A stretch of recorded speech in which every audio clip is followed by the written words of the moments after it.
नमस्कार दोस्तों, स्वागत है आपके अपने YouTube चैनल संस्कृत अड्डा पर। दोस्तों आज की जो वीडियो इसमें हम करने वाले हैं, आपका जो संस्कृत का कोई सा भी कॉम्पिटिटिव एग्जाम हो तो आपके सभी एग्जाम के लिए महत्वपूर्ण क्वेश्चन जो आज की वीडियो में हम यहाँ पर लेकर आए हैं। कल वाली वीडियो भी महत्वपूर्ण थी, अगर आपने नहीं देखी है तो उसे आप देख लीजिएगा, इस वीडियो के अंत में आपको मिल जाएगी। और इसके साथ ही एक महत्वपूर्ण अपडेट रहेगी, जिसने भी हरियाणा में CET वाला एग्ज़ाम दिया था तो उसका रिजल्ट जो है आ चुका है। आप अपना रिजल्ट देख सकते हैं, क्योंकि उसी के बेस पर ही आगे जो वैकेंसी जो है वो फिल होगी। और ये संस्कृत वाली जो है इसके लिए तो अगर टीचर वैकेंसी की बात करें तो उसके लिए तो एस्टेट या वो ज़रूरी होना चाहिए, तो जो जिसके फार्म जो आपको जल्दी देखने को मिल सकते हैं। तो वो अब अपने जो क्वेश्चन है उसे हम देख लेते हैं। तो हमारा यहाँ पर पहला क्वेश्चन रहेगा, वाजसनेयी मादधीन संहिता संबंधित अस्ति। वाजसनेयी मादधीन संहिता आती है, ये कृष्ण यजुर्वेद, शुक्ल अथर्ववेद या सामवेद, 4 वेद होते हैं आपके, और जो यजुर्वेद है वो 2 भागों में बटा हुआ है, शुक्ल और कृष्ण में। तो ये वाली जो शाखा है ये किसके अंतर्गत आती है, तो किस वेद से संबंधित है? तो यहाँ पर अगर हम इसका संबंध देखते हैं तो इसका संबंध है शुक्ल यजुर्वेद से, जो कि ऑप्शन 2 में है, मतलब इसमें है शुक्ल यजुर्वेद। तो ये शुक्ल यजुर्वेद में मादधीन और कण्व संहिता ये आ जाती है, ये आप याद रखिएगा। इसके अलावा अगर हम इसकी बात करें कृष्ण यजुर्वेद की, तो इसमें भी तैत्तिरीय, कठ, मैत्रायणी और कपिष्ठल शाखाएं ये वाली आ जाती हैं। अगला क्वेश्चन आ जाता है, वेदा है पुरुषे संतीति मतमस्ति। महर्षि दयानंद, मैक्समुलर, ए वेबर या विंटरनिस। तो वेद अपुरुषे संतीति मतमस्ति, ये एग्जाम में तो एक क्वेश्चन ये भी आता है, अपुरुषे वाक्यम वेद, ये वाला। तो यहाँ पर अगर हम देखें तो कौन सा सी आंसर है, ये वाला हो जाएगा। तो महर्षि दयानंद वेद को अपुरुषे स्वीकार करते थे और उनके मत के अनुसार वेद किसी पुरुष के द्वारा नहीं रचा गया है, जबकि मैक्समुलर ने छंद काल आदि नाम भी वेद कालम प्रथमतः प्रतिपाद्यति, तो इस प्रकार से विचार प्रस्तुत किया था। तो वेद अपुरुषे सन्ति इति मतमस्ति, तो किन का है? महर्षि दयानंद से। नेक्स्ट आ जाता है, वेतान श्रोत्र सूत्रम केन विदेन सह मध्यम अस्ति। तो जैसे 4 वेद हैं, तो इन सारों में क्या है, संहिता, ब्राह्मण, आरण्यक, उपनिषद, कल्प, ये सारे अलग अलग होते हैं। जैसे 4 कल्प है आपके, श्रोत्र, गृह, धर्म और सुलभ सूत्र। तो ये वेतान श्रोत्र सूत्र जो है किस वेद से संबंधित है? अब इसका जो संबंध है ये अथर्ववेद से है, और अथर्ववेद जो है इसका नाम जो पड़ा था, अथर्वा ऋषि हुए हैं उनके नाम पर था इसका नाम, और ये कांडों में है, 20 कांड है इसमें, ये भी आप याद रखिएगा। तो वेतान श्रोत्र सूत्र का संबंध अथर्ववेद से है, आशवलायन श्रोत्र सूत्र इसका संबंध ऋग्वेद से है, लाटायन श्रोत्र सूत्र का संबंध सामवेद से है, और कातयन और आपस्तम श्रोत्र सूत्र का संबंध अथर्ववेद से हो जाएगा। नेक्स्ट क्वेश्चन है, सह ना पिता इव सुन्वे अग्नि सुपायनो भव सस्व न स्वस्ते हैं अस्य मंत्रस्य देवता, जो कि एग्जाम की दृष्टि से महत्वपूर्ण है। तो कहाँ से ये लिया गया है? स न पिता इव सुन्वे अग्नि सुपायनो भव। तो ये जो मंत्र है ऋग्वेद के जो प्रथम मंडल का प्रथम जो सूक्त है अग्नि सूक्त, उसमें से है, जिसके ऋषि है मधुछंद, गायत्री छंद है इसमें, और 200 सूक्तों में इसकी स्तुति हुई है। सबसे ज़्यादा हुई थी इंद्र देवता की 250 सूक्तों में, उनके बाद फिर ये अग्नि सूक्ति आता है दूसरे नंबर पर। तो अस्य मंत्र से देवता वही होते हैं जिसके ऊपर सूक्त होता है। अग्नि सूक्त है तो अग्नि देवता हो जाएंगे, सवित्री होता तो सवित्री हो जाते हैं, सोम होता तो सोम, मतलब जिसका सूक्त वही देवता। ऋषि अलग अलग होते हैं। तो ऋग्वेद के पहले मंडल का पहले सूक्त अग्नि सूक्त, और ऋषि मधुछंद है इसके। अगला क्वेश्चन आ जाता है हमारा, मुंडक उपनिषद केन विदेन से संबंध अस्ति। अब मुंडक उपनिषद जो इसका संबंध है तो इनमें से किसके साथ है?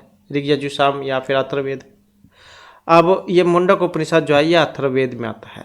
मुंडक, मांडुक्य, ये सारे के सारे जो है ये इसमें है, अथर्ववेद में।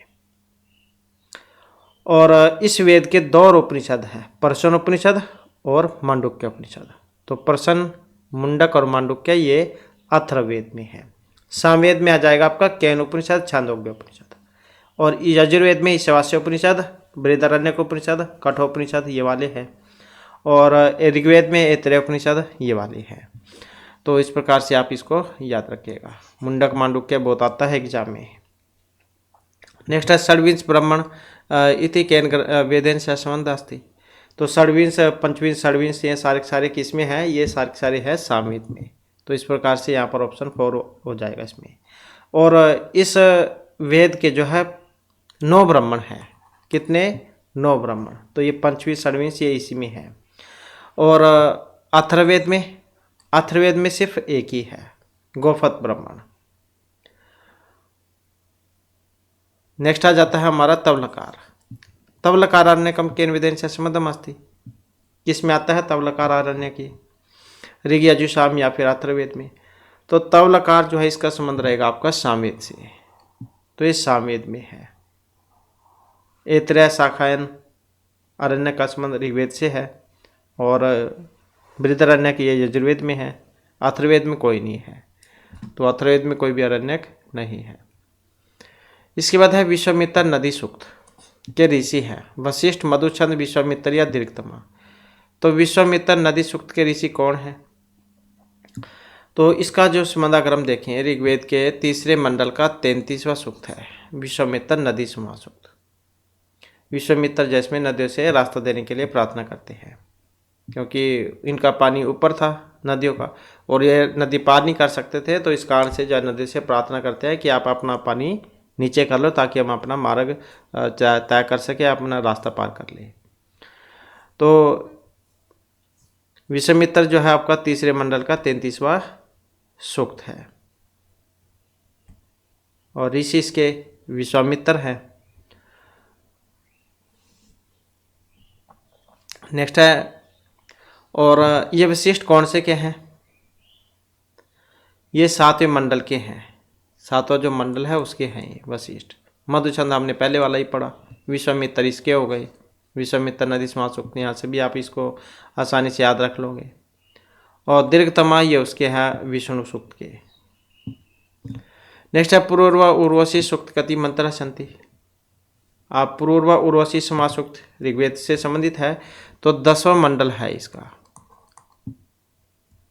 पूर्व उर्वशी समास सूक्त ऋग्वेद के 10वें मंडल में से है ये। और मंत्र कितने हैं इसमें? तो मंत्रों की बात करें तो 18 इसमें मंत्र है। पूर्वा और उर्वशी जो उनकी प्रेम कथा है इसमें। ऋषि एवं देवता की बात करें तो पूर्वा इसमें ऋषि और उर्वशी इसकी देवी है, मतलब क्योंकि इनकी प्रेम कथा है इसमें। त्रिष्टुप छंद है इसमें, स्वर दैवत है। नेक्स्ट है अधस्तन युग मानाम समचीन तालकाम चिमुत। तो इनका क्या मिलान करना है और वेरी वेरी इंपॉर्टेंट है ये वाला। तो जैसे ये लगा लो यम यमी ऋग्वेद के 10वें मंडल का 10वां सूक्त है। ये भाई बहन थे दोनों ये, और यमी जो थी इसकी बहन थी और ये अपने भाई से शादी करना चाहती थी। तो ऋग्वेद के 10वें मंडल का 10वां सूक्त है ये। तो इस प्रकार से 1 का 3 में हो जाएगा। अब 1 का 3 में देख लो तो सारों में ही है, फिर नेक्स्ट देखना होगा हमने। अब कठोपनिषद भी हमने आपको बतलाया था कैसे कृष्ण कैसे कठ, ऐसे बतलाया था कि कृष्ण यजुर्वेद की कठ शाखा से संबंधित है ये, और यजुर्वेद की 2 शाखाएं हैं शुक्ल और कृष्ण। तो मतलब इसका संबंध इससे हो जाएगा। अब बी का 1 में कौन सा है? बी का 1 यही है, तो मतलब यही हमारा सी आंसर यहाँ पर होगा। और इसके अलावा लाटायन ये कौन से में आता है? तो ये आ जाता है आपका सामवेद में। और मुंडक मांडुक क्या प्रश्न भी हमने पढ़ाई है अथर्ववेद में। तो ऐसे जो इनका मिलान यहाँ पर हो जाएगा। इसके बाद आ जाता है अधस्तनिषु का ग्रंथ कल्प वेदांग अंतर्गत अस्ति। पारस्कर, ऋग्वेद, प्रतिशाख्या, काश, कृष्ण व्याकरण या पाणिनि शिक्षा। तो कल्प वेदांग के अंतर्गत आता है। अब कौन सा आता है? वेद के 6 अंग भी पढ़े थे हमने, शिक्षा, कल्प, व्याकरण, युक्त, ज्योतिष, छंद। तो अब वेद के अंगों में कल्प का स्थान महत्वपूर्ण है और इसके 4 भाग हैं। कल्प के 4 भाग होते हैं जो भी हमने ऊपर पहले बताया था आपको, श्रोत्र, गृहधर्म और सुलभ सूत्र, ये वाले बतलाए थे। और इसमें से परस्कर जो गृहसूत्र है इसका संबंध है शुक्ल यजुर्वेद से, जबकि कृष्ण यजुर्वेद का संबंध है आपस्तंभ, मतलब कृष्ण यजुर्वेद में आ जाते हैं आपस्तंभ, बोधायन, ये वाले। तो इस प्रकार से जो है इसका संबंध किससे हो जाएगा? कल्प वेदांग के अंतर्गत आ जाएगा परस्कर गृह सूत्र, ये वाला शुक्ल यजुर्वेद से संबंधित है। इसके बाद है वेदांगम अस्ति। इस उपनिषद मानव सुलभ सूत्र ऐतरेय सतपथ ब्रह्म। अब किस में है वेदांगम?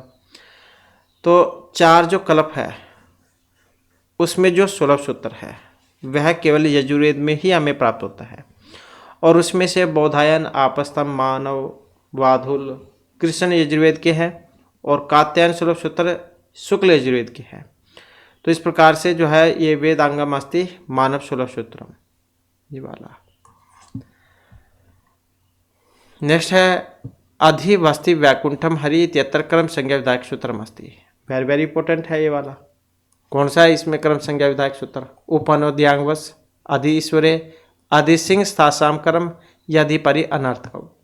वेरी वेरी इंपॉर्टेंट है, बहुत आता है एग्जाम में ये वाला भी, तो महत्वपूर्ण है। तो जहाँ पर भी अगर हम देखें ये शुरू में अगर अवयव सर्ग हो तो उसमें द्वितीय भक्ति होती है हमेशा। तो सूत्र की बात करें तो कौन सा था? ये वाला। उप, अनु, अधि, आंग और वस धातु से पहले अगर ये सारे लगे हों जैसे कि यहाँ पर है तो फिर उसमें क्या है? द्वितीय भक्ति होती है। तो उप, अनु, अधि और आंग उपसर्ग पूर्वक वस धातु के आधार की कर्म संज्ञा होगी। तो यहाँ पर आधार वैकुंठ है तो इसलिए आधार वैकुंठ की उपनोद्यांग व सूत्र से कर्म संज्ञा और कर्म निर्द्वितीय से द्वितीय भक्ति हो जाएगी। उपवस्ती, अनुवस्ती, अधिवस्ती, आवस्ती, ऐसे बहुत सारे उदाहरण बन जाते हैं इसके। नेक्स्ट है इतम भूत लक्षणम इति सूत्र से उदाहरण भवती।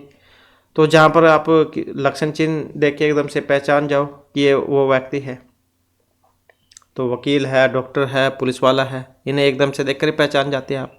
इसी प्रकार से कोई मांगने वाला है, मतलब कोई तपस्वी है तो उसे भी पहचान जाते हैं। तो इस प्रकार से देखें तो कौन सा बनेगा इसमें? ये वाला जटाभि तापसन, जटाव से कोई तपस्वी मालूम पड़ता है। तो जब कोई व्यक्ति या वस्तु किसी विशेष लक्षण से जाना जाता है तो उस लक्षण विशेष में तृतीय भक्ति होती है। नेक्स्ट आ जाता है अधिगोपम इत्यत्र अव्यभाव समास कस्मिन अर्थे। अधिगोपम समीप, विभक्ति, अत्याय, सकल्य, यह अव्यभाव समास जो होता है ये 16 जो प्रकार है उसमें होता है। सूत्र आता है इसमें अव्यभाव में कौन कौन करने वाला? अव्यय, विभक्ति, समीप, समृद्धि, वृद्धि, अर्थाभाव, अत्यंताभाव, प्रति, शब्द, प्रादुर्भाव। तो इस प्रकार से तो ये इस प्रकार से जो है 16 होते हैं। तो इन 16 प्रकारों में अव्यभाव समास होता है। अधिगोपम, गोपांगी, आधिसु, ऐसे बनता है इसका विग्रह।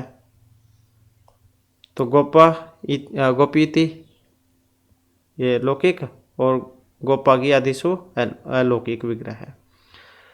तो कौन से अर्थ में है? विभक्ति अर्थ में। नेक्स्ट आ जाता है हमारा क्वेश्चन, व्यधिकरण बहुब्री समासे किम ज्ञापकम? अनेकमन्य पदार्थ हलंदतात सप्तम्य संज्ञायाम, सप्तमी विशेषण बहुब्रूहि और शेषो बहुब्रीहि। तो व्याधिकरण बहुब्री समास किम ज्ञापकम? अब ये ये 2 भागों में होता है, ये समानाधिकरण और व्याधिकरण में। समानाधिकरण या दोनों पदों में एक जैसी विभक्ति होती है और व्याधिकरण में अलग अलग होती है। तो इसका कौन सा है इसका उदाहरण? अब इसका उदाहरण है यहाँ पर ये वाला, सप्तमी विशेषण बहुब्रूहि, सप्तमी तस्य ग्रहणम। तो सप्तम्यंत और विशेषण का बहुब्री में पहले प्रयोग हो और सप्तम्यंत का पूर्व प्रयोग करने से ही ये सिद्ध होगा कि व्याधिकरण पदों का मतलब भिन्न विभक्ति पदों का भी बहुब्री होता है। बहुब्री समास कहाँ पर होता है? जहाँ पर न पूर्व न उत्तर बल्कि अन्य पद जहाँ पर प्रधान होगा वहाँ पर बहुब्री समास होगा। अब व्याधिकरण वहाँ पर होगा जहाँ पर दोनों ही भक्तियाँ अलग अलग होंगी। नेक्स्ट है वर्णनम अति संहिता है सनिधि संज्ञा भवती। घी, निष्ठा, उपधा या संहिता। अब ये कौन सी संज्ञा करता है? तो इसमें सूत्र भी आता है कि वर्णनम अति संहिता है सनिधि संहिता संज्ञा स्यात्, मतलब संहिता संज्ञा करता है। संहिता का मतलब क्या है? संहिता संधि को क्या देते हैं? तो कौन सा बनेगा? ये वाला हो जाएगा। वर्णों की अतिशय समीपता की संहिता संज्ञा होती है। शुद्धि उपास्य है जैसे रूप, शुद्धि प्लस में उपास्य, शुद्धि में ई और ऊ है, मतलब दीर्घ ई आता है शुद्धि में, शुद्धि के दीर्घ ई और उपास्य की ऊ की अत्यधिक समीपता के कारण यहाँ पर संधि हुई। शेषो गैसिकी से गी संज्ञा और अलवंत्यात पूर्वोपदा से उपदा संज्ञा और कत कत्वतु निष्ठा से निष्ठा संज्ञा। तो इस प्रकार से होती है इन सारों की। इसके बाद है अधोलिखितेषु कस्य स्वर्ण संज्ञा भवति। टा सी गे गी किसकी होती है स्वर्ण नाम स्थान संज्ञा। सी सर्वनाम स्थानम सूत्र आता है एक, इसी से मिलता हुआ है सी सर्वनाम स्थानम, ये वाला जो कि सर्वनाम स्थान संज्ञा करता है। तो कौन की हो जाएगी ये वाला सी सर्वनाम स्थानम। इसके बाद है निमित्तात् कर्मयोगे इत्यत्र योग शब्द से भट्टोजी दीक्षित मते अर्थ है चित्तवृत्ति निरोध संयोग समाज संबंध संयोग संबंध या स्वरूप संबंध। तो कौन सा है इसका निमित्तात् कर्मयोगे।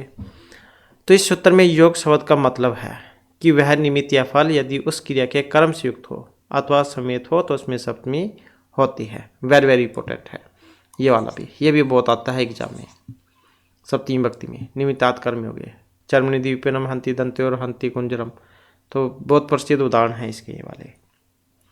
तो इस प्रकार से जो यहाँ पर कौन सा बनेगा इसका, तो ये वाला हो जाएगा संयोग समवाय संबंधो।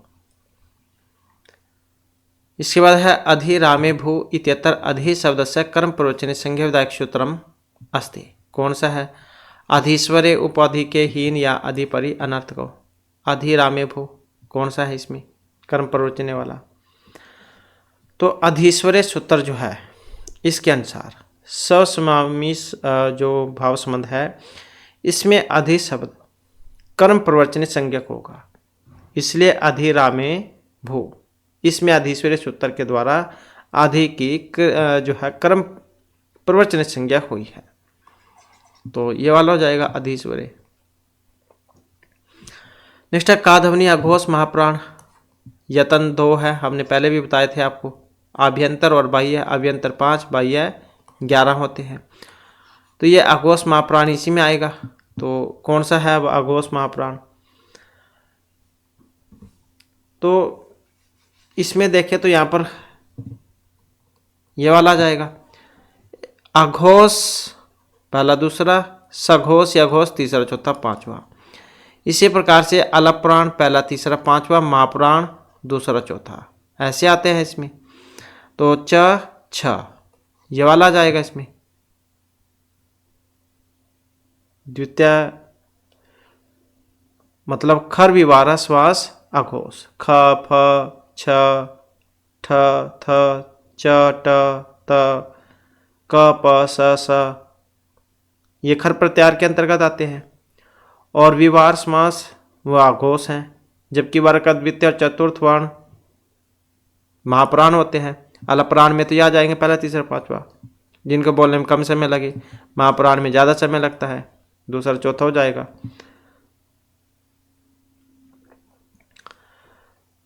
नेक्स्ट आ जाता है हमारा क्वेश्चन ग्रिम नियम, उसके अनुसार संस्कृत का तापा इति ध्वनिया जर्मनी भाषा में प्रवर्तित रूप। का तापा का जर्मनी में कौन सा रूप बनेगा, तो कौन सा बनेगा इसका। अब ध्वनि नियम इसके 3 विद्वान हुए हैं, ग्रिम गरासमान वर्नर ये वाले। तो ग्रिम नियम जो है उसके अनुसार का तापा ध्वनि जर्मन भाषा में ख थ फ में परिवर्तित हो जाएगी। तो इस प्रकार से होता है ये। तो जैसे ये का लगा लो का ता पा, इसका चेंज कैसे हो जाएगा, का को खा में चेंज हो जाएगा, ता को था में, पा को फा में, और फिर ये नेक्स्ट में हो जाता है। ये तो सिर्फ इसी का ही है जर्मनी भाषा में। तो जर्मनी भाषा में तो बनेगा ये वाला खा था फा, और इसी प्रकार से फिर इसका आगे चेंज हो जाता है का ख ग त थ द प फ ब, और इसका फिर पहले वाले में चेंज हो जाता है। तो ये जर्मनी भाषा में जो चेंज होगा पहले का दूसरा वर्ण बन जाता है। तो ये वाला। इसके बाद है संस्कृत भाषा की दृश्य अस्ति श्लिष्ट प्रश्लिष्ट अयोगात्मक या श्लिष्ट। वेरी वेरी इंपॉर्टेंट है। संस्कृत भाषा कौन से में आती है, तो आकृति की दृष्टि से संस्कृत भाषा जो है वो श्लिष्ट योगात्मक है ये वाली। और भाषाओं की मूल प्रकृति संयोगात्मक या योगात्मक मतलब बहिर्मुखी थी। और प्रकृति प्रत्यय के सम्मिलित रूप से अर्थ का बोध कराया गया। तो बस आप सीधा ये याद रखिएगा, संस्कृत भाषा है श्लिष्ट योगात्मिका। इसके बाद है ग्रीक भाषा कस्य भाषा परिवारस्य भाषा अस्ति। तो ग्रीक भाषा वो किस परिवार की है? तो ग्रीक भाषा की अगर हम बात करते हैं तो यह भारोपिया है। भारत और यूरोप उसको मिलाकर बना था भारोपिया, और इसके अंतर्गत जो है 10 भाषाएं थी। भारतीय रानी, बाल्टी स्लाविक, अरमानी, अल्बानी, Greek, Celtic, Germanic, Italic, Hittite, तोखारी, ये वाले। तो ग्रीक भाषा इन्हीं परिवार से संबंधित थी।